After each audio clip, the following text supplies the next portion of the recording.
السلام علیکم، خوش آمدید کہتا ہوں آپ سب کو۔ یہ کیسے میں سعودی عرب میں بڑی تبدیلی آ گئی۔ سعودی عرب کا جدت پسندی کی طرف ایک اور بڑا قدم۔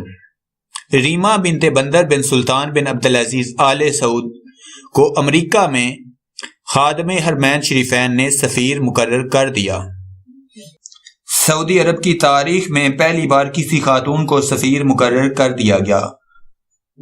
شہزادی ریما بنت بندر بن سلطان کو امریکہ میں پہلے سے تعینات سعودی ولی عہد شہزادہ محمد بن سلمان کے چھوٹے بھائی شہزادہ خالد بن سلمان کی جگہ سعودی سفیر مقرر کیا گیا۔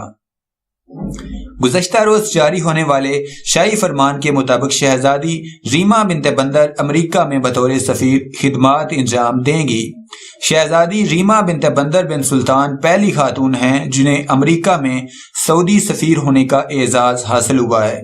اس وقت شہزادی ریما بنت بندر سعودیہ کی ماس پارٹیشن فیڈریشن کی صدر اور ڈیولپمنٹ پلاننگ اسپورٹس اتھارٹی کی ڈپٹی کے طور پر خدمات انجام دے رہی ہیں۔ وہ امریکی سیاست اور ماحول سے بھی خوب واقفیت رکھتی ہیں کیونکہ ان کے والد شہزادہ بندر بن سلطان بھی 1983 سے 2005 تک امریکہ میں سعودی سفیر کی خدمات انجام دے چکے ہیں۔ اس دوران شہزادی ریما بھی اپنے والد کے ساتھ واشنگٹن میں مقیم تھیں۔ ریما بنت بندر بن سلطان کو امریکہ میں سعودی عرب کا سفیر تعینات کر دیا۔ سعودی عرب کی تاریخ میں شہزادی ریما بنت بندر پہلی سعودی سفیر خاتون بن گئیں۔